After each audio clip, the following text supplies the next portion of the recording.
الحمد للہ رب العالمین والصلاة والسلام علی سید المرسلین۔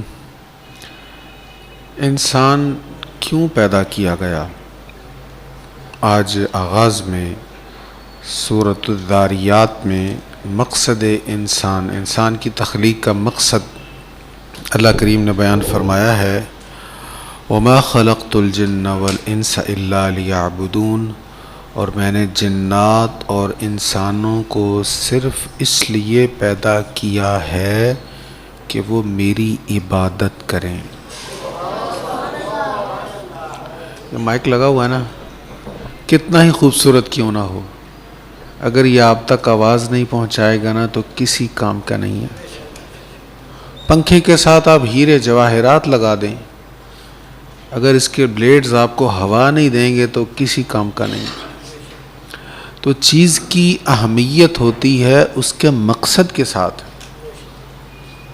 ہم لاکھ کروڑ کام کر لیں دنیا جہان کے، ادھر کے ادھر معاملات کر لیں اور نظام دنیا کو ہلا کر رکھ دیں، لیکن اگر ہم عبادت نہیں کریں گے تو ہم کسی کام کے نہیں۔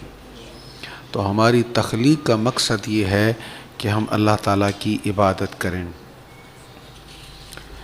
اس سے آگے سورۃ الطور ہے، ارشاد ہے، اور پہاڑ طور کی قسم، یعنی وہ پہاڑ جس پر موسیٰ علیہ السلام کو کتاب عطا ہوئی وہ اتنا برکتوں والا ہے کہ اس کی اللہ نے قسم ارشاد فرمائی۔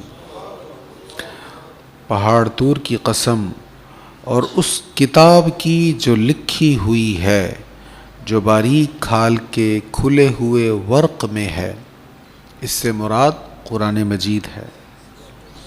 والبیت المعمور، اور بیت المعمور کی قسم، اور بلند چھت کی قسم، اور بھڑکائے ہوئے سمندر کی قسم۔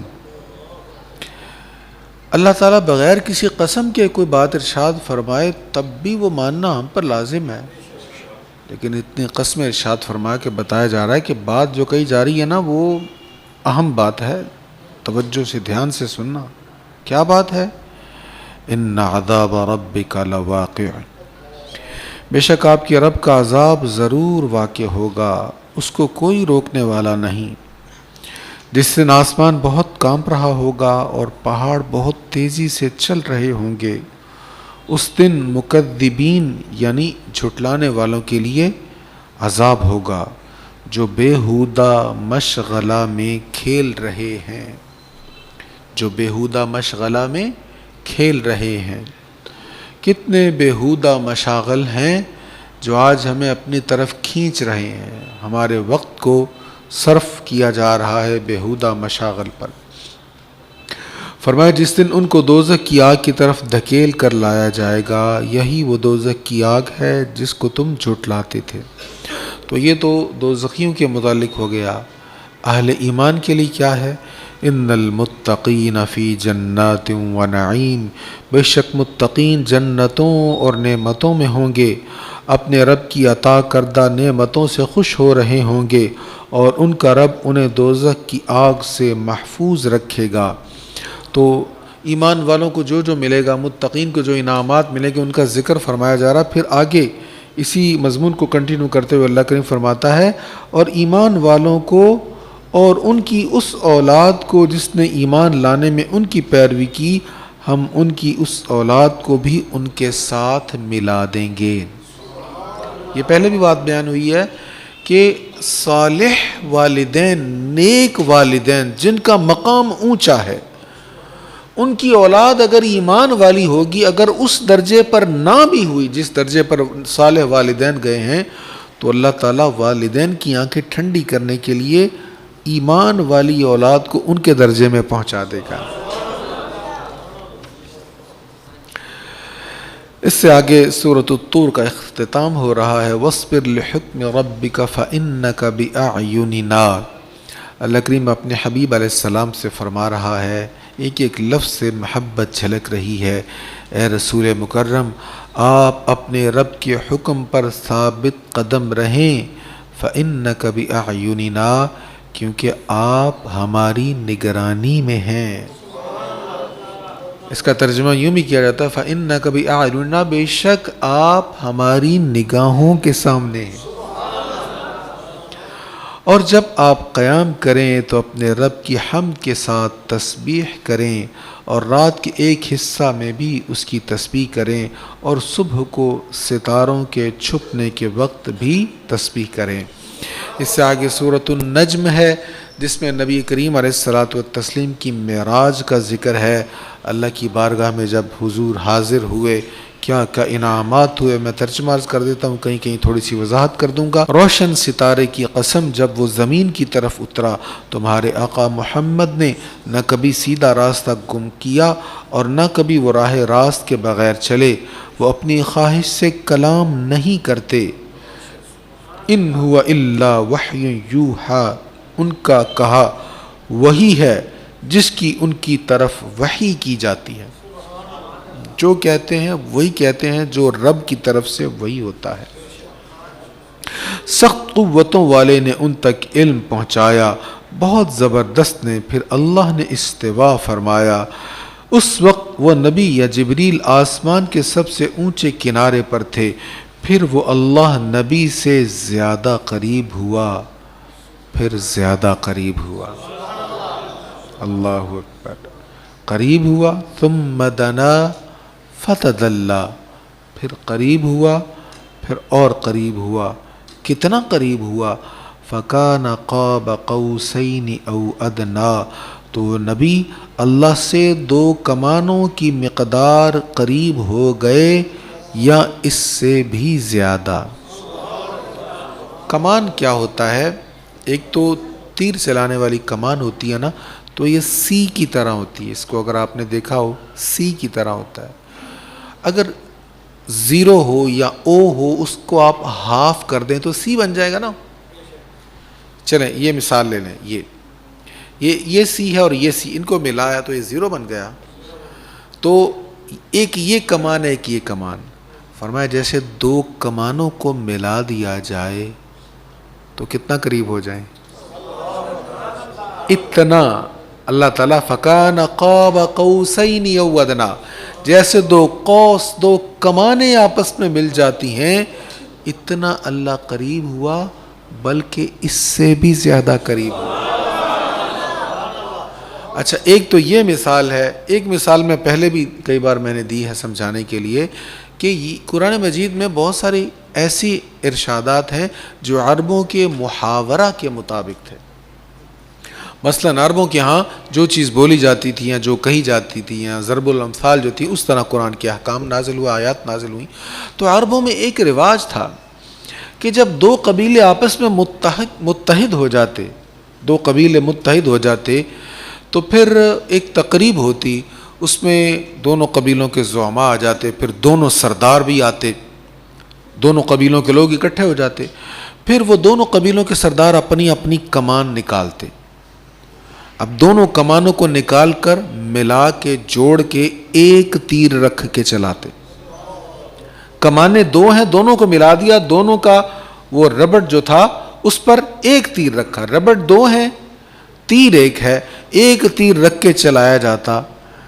یہ کس بات کا اعلان ہوتا؟ اب ہم اتنے قریب ہو گئے ہیں، ہمارا دوست بھی ایک ہے، دشمن بھی ایک ہے۔ اللہ تعالیٰ نے فرمایا میں نے محبوب کو اتنا قریب کر لیا جتنی 2 کمانیں قریب ہوتی ہیں، بلکہ اس سے بھی زیادہ قربت عطا فرما دی۔ فَأَوْحَى إِلَىٰ عَبْدِهِ مَا أَوْحَىٰ، پھر اللہ نے اپنے مقدس بندے کی طرف وحی فرمائی جو بھی وحی فرمائی۔ آپ کے قلب نے اس کی تکذیب نہ کی جو آپ کی آنکھوں نے دیکھا، جو آنکھوں نے دیکھا نا، دل نے بھی اس کی تصدیق کی، ہاں یہ وہی منظر ہے۔ یعنی جو پہلے خواب میں دیکھا تھا وہ دل میں تو محفوظ تھا نا، تو جب آنکھوں سے دیکھا تو دل نے کہا ہاں جو پہلے دیکھا تھا وہ بھی یہی منظر تھا۔ تو اب معراج کی رات حضور علیہ الصلوۃ والسلام نے اپنی آنکھوں سے اللہ تعالیٰ کا دیدار کیا تھا نا۔ کیا تم ان سے اس پر جھگڑ رہے ہو جو انہوں نے دیکھا؟ بے شک انہوں نے اسے ضرور دوسری بار دیکھا، سدرۃ المنتہا کے نزدیک، اس کے پاس جنت الماوا ہے۔ جب سدرہ کو ڈھانپ لیا اس چیز نے جس نے ڈھانپ لیا، ما زاغ البصر وما طغى، آپ کی نظر نہ کج ہوئی نہ بہکی، نظر نہ کج ہوئی نہ بہکی۔ اللہ تعالیٰ کہہ رہا ہے میرے محبوب نے ایسا دیکھا کہ نظر کج بھی نہیں ہوئی، نظر بہکی بھی نہیں ہے۔ بے شک اس نبی نے اپنے رب کی نشانیوں میں سے سب سے بڑی نشانی کو ضرور دیکھا۔ اس سے اگلے رکوع میں ارشاد ہے اور اللہ ہی کی ملکیت میں ہے جو کچھ آسمانوں میں ہے اور جو کچھ زمینوں میں ہے، تاکہ وہ ان لوگوں کو سزا دے جنہوں نے برے کام کیے اور ان لوگوں کو اجر دے جنہوں نے نیک کام کیے۔ جو لوگ کبیرہ گناہوں سے اور بے حیائی کے کاموں سے بچتے ہیں ماں سوا چھوٹے گناہوں کے۔ اب اللہ تعالیٰ کیا ارشاد فرما رہا ہے کہ جو کبیرہ گناہوں سے بچتے ہیں، چھوٹے گناہ ہو جاتے ہیں تو اللہ تعالیٰ انہیں معاف کر دیتا ہے۔ تو یہاں سمجھایا کیا جا رہا ہے چھوٹے گناہ بھی نہیں کرنے چاہیے، لیکن بالخصوص کبیرہ گناہوں سے بچنا چاہیے۔ تو ہمارے ہاں عمومی مزاج کیا ہے، جو چھوٹا گناہ ہے نا اس پر ہمارے ہاں بحث ہوتی، جھگڑا ہوتا ہے، جو خلاف اولا یا اولا ہے اس پر خوب بحث، علم و حکمت کے دریا بہا دیے جاتے ہیں، اور جو بڑا گناہ اس کی کوئی پرواہ ہی نہیں۔ سود کھائے جا رہے ہیں اور پگڑی کا سٹائل جو ہے یہ ٹھیک نہیں ہے، اس میں یہ قباحت ہے، اس میں یہ خرابی، اس پر بحث ہو رہی ہے۔ حرام کمائی کھائی جا رہی ہے، اس میں کوئی حرج نہیں ہے۔ آنکھوں کو بد نگاہی سے کروائی جا رہی ہے، اس میں کوئی حرج نہیں ہے۔ اور کوئی چھوٹا موٹا معاملہ، کسی کا ایک پانچا ایک سائڈ کا اونچا ہو گیا، ایک ٹخنا تھوڑا سا نیچے ہو گیا، اس پر لڑائیاں جھگڑے شروع۔ تو چھوٹے گناہوں سے بھی بچنا چاہیے، خلاف اولا سے بھی بچنا چاہیے، لیکن کبیرہ گناہوں سے بالخصوص بچنا چاہیے۔ اس سے آگے ارشاد ہے، سورۃ النجم ختم ہو رہی ہے، بڑا اہم ارشاد ہے، میں تقریباً ہر سال اس پر عرض کرتا ہوں۔ اللہ تعالیٰ فرما رہا ہے قریب آنے والی ساعت قریب آ چکی ہے۔ سارے انبیاء گزر گئے، اب آخری دور چل رہا ہے، دور محمد عربی صلی اللہ علیہ وسلم۔ اب اور کوئی نبی نہیں آئے گا، اب قیامت قریب ہے۔ قیامت اور دور نبوی صلی اللہ علیہ وسلم کے درمیان اور کوئی نبی نہیں ہے، بس یہ آخری ہے۔ فرمایا قریب آنے والی قریب آ چکی ہے، اللہ کے سوا وقت معین پر اسے کوئی دکھانے والا نہیں۔ تو کیا تم اس کلام پر تعجب کرتے ہو؟ وَتَضْحَكُونَ وَلَا تَبْكُونَ، اور تم ہنستے ہو روتے نہیں ہو؟ اللہ تعالیٰ فرما رہا ہے اے بندو ڈرو اللہ کے عذاب سے، ہنسنا بھی چاہیے۔ حضور مسکرائے ہیں، سرکار صلی اللہ علیہ وسلم کی مسکراہٹ پر کیا کہنا ہے۔ صحابہ کرام کہتے ہیں ہم سارے دکھ درد غم بھول جاتے تھے حضور کی مسکراہٹ دیکھ کر، لیکن حضور صلی اللہ علیہ وسلم نے کبھی زندگی میں قہقہا نہیں لگایا تھا، کبھی کسی نے قہقہا نہیں سنا، اسمائل پاس کیا کرتے تھے، مسکرایا کرتے تھے، اور حضور کی مسکراہٹ ایسی تھی اللہ اکبر، صحابہ کرام خوش ہو جائے۔ مولا علی کی میں نے ایک روایت آپ کو سنائی ہوئی ہے، آپ کہتے ہیں حضور کبھی کبھی، جب ایک دن حضور اسلام بڑے سنجیدہ سے تھے، سب پریشان کیا بات ہے آج، ایک دم حضور نے چہرہ انور اوپر کیا، حضور مسکرائے، کہتے کیا منظر تھا وہ۔ آپ فرماتے ہیں کہ سخت گرمی کے موسم میں دوپہر کے وقت ایک مسافر سفر کر رہا اور اس کو پاس پانی نہ ہو اور پیاس سے تڑپ رہا ہو، ایسے میں اچانک ٹھنڈا پانی ملنے پر اس کو جو خوشی ہوتی اس سے زیادہ حضور کی مسکراہٹ پر خوشی ہوئی۔ لیکن حضور اسلام قہقہے نہیں لگایا کرتے، مسکرایا کرتے۔ تو اللہ تعالیٰ فرما رہا ہے کہ تم ہنستے ہو روتے نہیں ہو، وَأَنْتُمْ سَامِدُونَ، اور تم کھیل کود میں پڑے ہوئے ہو۔ کتنے ہمارے معاملات کھیل کود کی نظر ہو جاتے ہیں، نمازیں کھیل کود کی نظر ہو جاتی ہیں، پرواہ ہی نہیں ہے نمازوں کا ٹائم گزر رہا ہے، بلکہ ایسی بھی باتیں سننے کو ملتی ہیں کہ صرف میچ کی خاطر مساجد پر سختیاں ہو گئیں کہ بھئی یہ اس ٹائم میچ ہوگا، اسپیکر بھی ذرا بند ہی رکھیں ان کے۔ تو ایسے بھی معاملات ہمارے ملک میں دیکھنے آئیں گے تو پھر نقصان نہیں ہوگا، تباہیاں نہیں ہوں گی تو اور کیا ہوگا۔ اس سے آگے سورۃ القمر ہے، قمر کہتے ہیں چاند کو، ہر چاند کو نہیں کہتے، 14ویں کے چاند کو کہتے ہیں، بھرے ہوئے چاند کو قمر کہتے ہیں۔ جیسے انگلش میں مون کہتے ہیں بڑے چاند کو، اور جو پہلی رات کا چاند اس کو کریسنٹ کہتے ہیں، تو عربی میں پہلی رات کے چاند کو ہلال کہتے ہیں۔ تو قمر پورے چاند کو کہتے ہیں۔ فرمایا اقتربت الساعۃ وانشق القمر، قیامت قریب آ گئی اور چاند دو ٹکڑے ہو گیا۔ قیامت قریب کیا مانا؟ وہی جو پہلے میں نے عرض کیا۔ اب حضور علیہ الصلوۃ والسلام کے بعد بیچ میں اور کوئی نبی نہیں آئے گا، سرکار کا دور اور اس کے بعد قیامت ہی ہے. فرمایا قیامت قریب آ گئی ہے, چاند 2 ٹکڑے ہو گیا. کچھ لوگوں نے کہا کہ چاند 2 ٹکڑے ہو جائے گا, نہیں بھائی یہ ماضی کا صیغہ ہے, ہو گیا. وانشق ہو گیا, شق ہو گیا, چاند 2 ٹکڑے ہو گیا. وَإِن يَرَوْا آيَةً يُعْرِضُوا وَيَقُولُوا سِحْرٌ مُسْتَمِرٌ, اور کافر اگر کوئی نشانی دیکھتے ہیں تو پیٹھ پھیر لیتے ہیں اور کہتے ہیں یہ تو وہ جادو ہے جو پہلے سے چلا آ رہا ہے.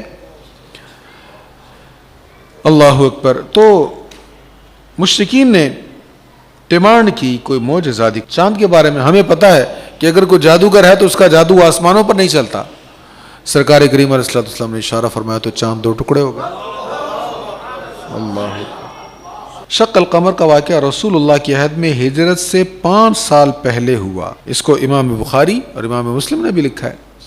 اب حضور علیہ السلام کے اشارے سے چاند 2 ٹکڑے ہو گیا, ایک ادھر اور ایک ادھر. پھر اشارے سے وہ جڑ بھی گیا. کچھ لوگ جن کے نصیب میں ایمان تھا وہ ایمان لائے. اکثر نے کیا کہا, او ان کا جادو تو اب آسمانوں پر چلنے لگ گیا. تو حضور علیہ السلام کے معجزہ کی طرف اس آیت میں اشارہ ہو رہا ہے. اقتربت الساعہ وانشق القمر, قیامت قریب آ گئی اور چاند 2 ٹکڑے ہو گیا. سورج الٹے پاؤں پلٹے, چاند اشارے سے ہو چاک, چاک ہو گیا ہے چاند. اور کسی نے بڑا خوب شعر کہا, اے چاند کو توڑ کے جوڑنے والے آ جا, ہم بھی پھوٹی ہوئی تقدیر لیے بیٹھے ہیں. اس سے آگے اگلے رکوع میں ایک آیت ہے سورۃ قمر میں, بار بار وہ دہرائی, بار بار وہ بیان ہوئی. وَلَقَدْ يَسَّرْنَا الْقُرْآنَ لِلذِّكْرِ فَهَلْ مِن مُدَّكِرٍ, بے شک ہم نے نصیحت کے حصول کے لیے قرآن کو آسان کر دیا ہے, تو ہے کوئی نصیحت قبول کرنے والا. اگر نصیحت قبول کرنی ہو نا تو اس کے معنی, اس کی باتیں مشکل نہیں ہیں. اچھا اس کا مطلب یہ نہیں ہے کہ قرآن کا فہم آسان ہے. ہمارے ہاں اگر بنیادی دیکھیں, ہر چیز کا اصول ہے, کچھ آداب ہیں. آپ نے میڈیکل پڑھنی ہے تو آپ کو پہلے کچھ ابتدا سے ہی اسی حساب سے بچے کو پڑھانا پڑے گا. سائنس رکھوانی پڑے گی, بایو میڈیکل وغیرہ, وہ سارے مضامین آپ کو کرنے پڑیں گے. پھر آپ FSC کروائیں گے, اس کے بعد اگلے مراحل چلیں گے. یہ تو نہیں کہ آپ نے شروع سے کچھ بھی نہیں پڑھا اور آپ کہیں جی مجھے چاہیے میرے بیٹے کو ابھی اسی سال میں ڈاکٹر بناؤ, ایسے تو نہیں بنے گا.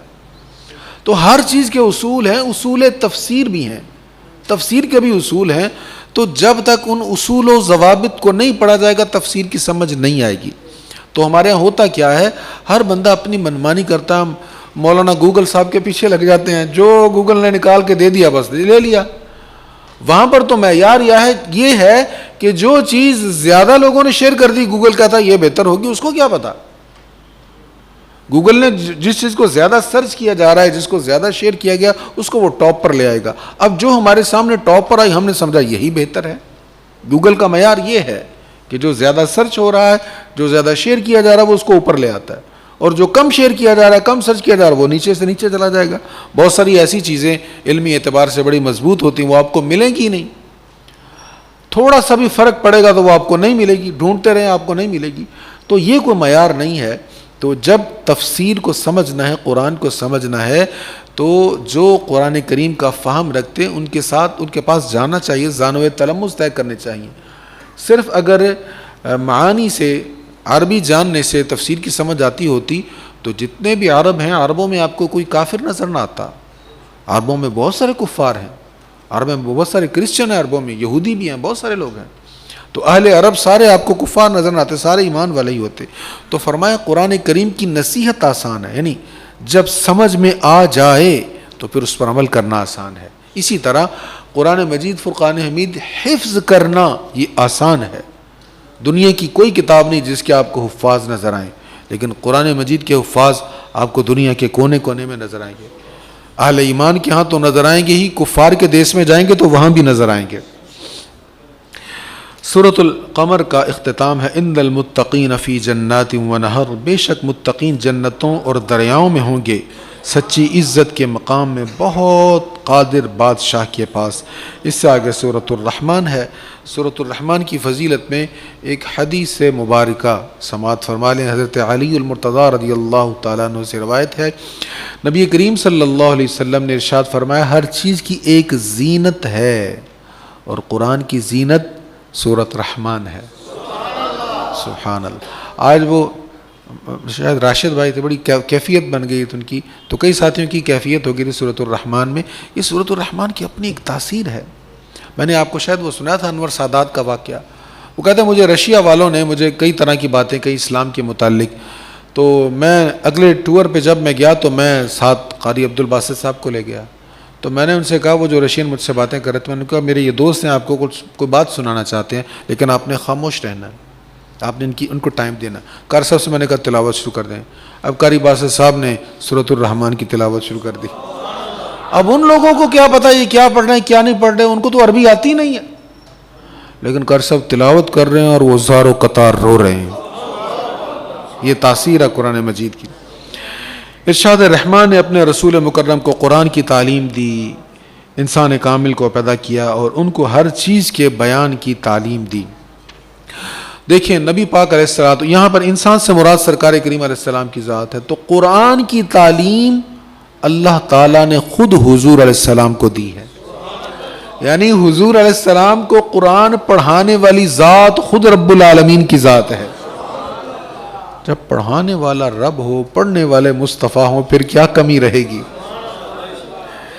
اسی سے علماء نے کہا کہ جو یہ حروف مقطعات ہیں نا، ان کا علم کسی کے پاس نہیں ہے، کوئی نہیں جانتا، لیکن حضور جانتے ہیں، کیونکہ یہ بھی قرآن ہے اور قرآن سارا رب نے خود محبوب کو پڑھایا ہے۔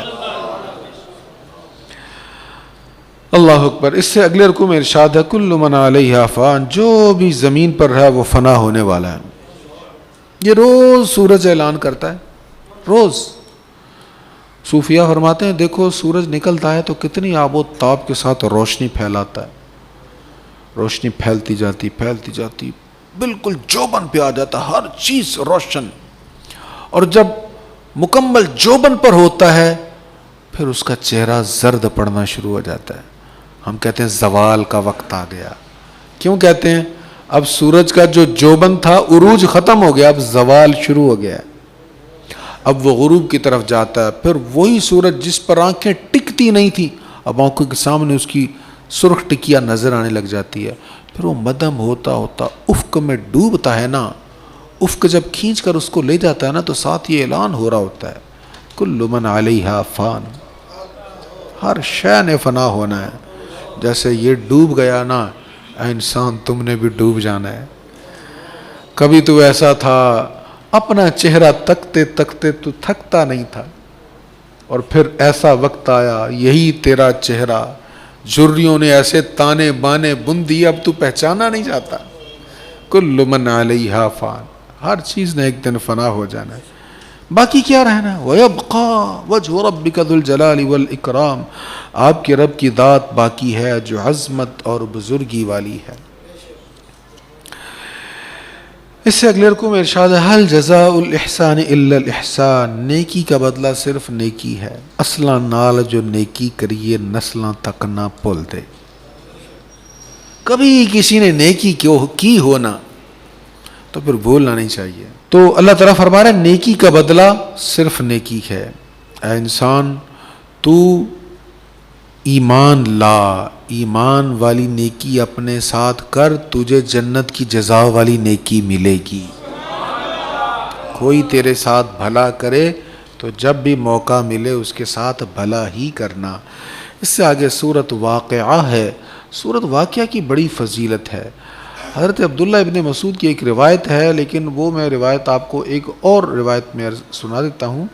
حضرت عثمان بن عفان رضی اللہ تعالیٰ عنہ حضرت عبداللہ ابن مسعود کے پاس اس وقت گئے جب وہ مرض وفات میں مبتلا تھے۔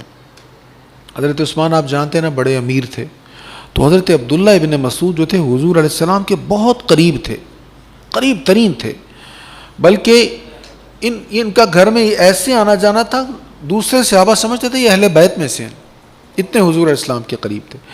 تو یہ جب مرض وصال تھا نا، ان کا وصال قریب تھا، تو حضرت عثمان رضی اللہ تعالیٰ عنہ نے ان سے فرمایا آپ کس چیز کی تکلیف محسوس کر رہے ہیں؟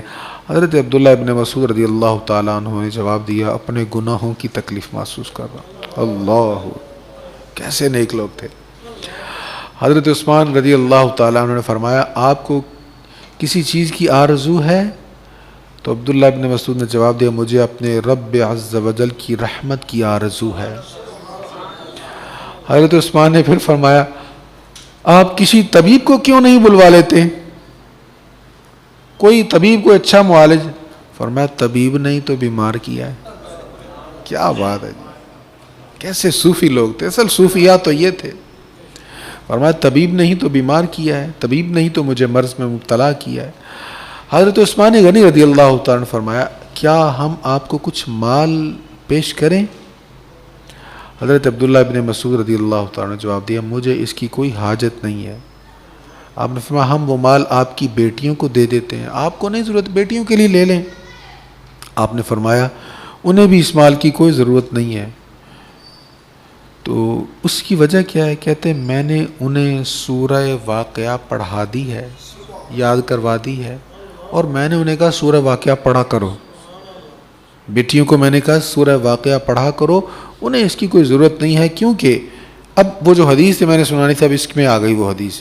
اب وہ کہتے ہیں کیونکہ میں نے رسول اللہ صلی اللہ علیہ وسلم کو ارشاد فرماتے سنا ہے کہ جو شخص روزانہ رات کے وقت سورہ واقعہ پڑھے تو وہ فاقے سے ہمیشہ محفوظ رہے گا۔ کیسا زبردست نسخہ ہے، سورہ واقعہ یاد کر لیں، کبھی غربت نہیں آئے گی، کبھی فاقہ نہیں آئے گا گھر میں۔ یقین دیکھو عبداللہ ابن مسعود کا، مرض الوصال ہے، خود تحفہ دے رہے ہیں عثمان غنی کا، نہیں چاہیے، ضرورت ہی نہیں ہے۔ بیٹیوں کے ان کی بھی ضرورت نہیں ہے، اور میں نے انہیں ڈیوٹی لگا دی روز رات کو پڑھنا، میرے محبوب کا فرمان ہے کبھی فاقہ نہیں آئے گا۔ اچھا، اس صورت واقعہ میں 3 گروہوں کا ارشاد ہے، دائیں والے، بائیں والے اور سبقت والے۔ دائیں والے جنتی، بائیں والے دوزخی ہیں۔ میں ڈیٹیل میں نہیں جاؤں گا صرف۔ اچھا، دائیں والے جنتی اور بائیں والے دوزخی۔ سبقت والے یعنی پہل کرنے والے، آگے بڑھنے والے، ان کا بھی ذکر ہے۔ والسابقون السابقون اولئک المقربون فی جنات النعیم، اور آگے بڑھنے والے ہی آگے بڑھنے والے ہیں، وہی اللہ کے مقربین ہیں، وہ نعمت والی جنتوں میں ہیں۔ اب آگے بڑھنے والے کون ہیں؟ مولا علی المرتضیٰ رضی اللہ تعالیٰ عنہ فرمایا کہ نبی پاک علیہ السلام نے ارشاد فرمایا سابقین یعنی آگے بڑھنے والے وہ ہیں جب ان کو حق دیا جائے تو وہ اس کو قبول کر لیں، اور جب ان سے سوال کیا جائے تو وہ اس کو عطا کر دیں، اور لوگوں پر وہ حکم کریں جو اپنے اوپر حکم کرتے ہیں۔ لوگوں کو بھی وہی کہتے ہیں جو خود بھی کرتے ہیں۔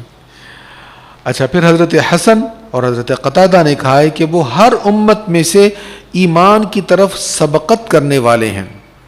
اور مولا علی کا ایک اور ارشاد آپ فرماتے ہیں کہ سابقون وہ ہیں جو 5 نمازوں کی طرف سبقت کرنے والے ہیں، جلدی نماز کے لیے اٹھنے والے، جلدی نماز کے لیے جانے والے، پہلی سطروں میں پہنچنے والے، یہ سابقون ہیں جن کے لیے اللہ تعالیٰ نے جنت کی بشارت دی ہے۔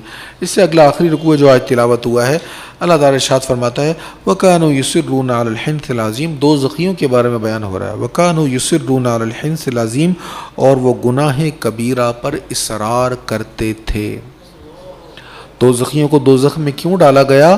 کہ وہ جو گناہ کرتے تھے نا، بڑے بڑے گناہ، ان گناہوں پر پھر وہ اڑے رہتے تھے۔ اصرار کرنا پھر کرتے رہنا، اصرار کا مطلب ہے گناہ کو چھوڑنا نہیں۔ ایک بار گناہ کیا تو توفیق توبہ ہو جانی چاہیے تھی، لیکن پھر دوبارہ گناہ، پھر گناہ، پھر گناہ، پھر گناہ، تو یہ وہ عادت ہے جو انسان کو دوزخ تک لے جاتی ہے۔ علامہ اسماعیل حقی علیہ الرحمہ فرماتے ہیں ایمان والا اگر گناہ کبیرہ پر اصرار کرتا رہے، یعنی وہ بڑے گناہ جن سے خاص طور پہ منع کیا گیا، اگر وہ کرتا رہے تو گناہ کبیرہ کی نحوست کی وجہ سے اس کی موت ایمان پر نہیں ہوتی، وہ کفر کی طرف چلا جاتا ہے۔ اللہ ہمارے ایمان کو سلامت رکھے۔ وآخر دعوانا الحمدللہ رب العالمین۔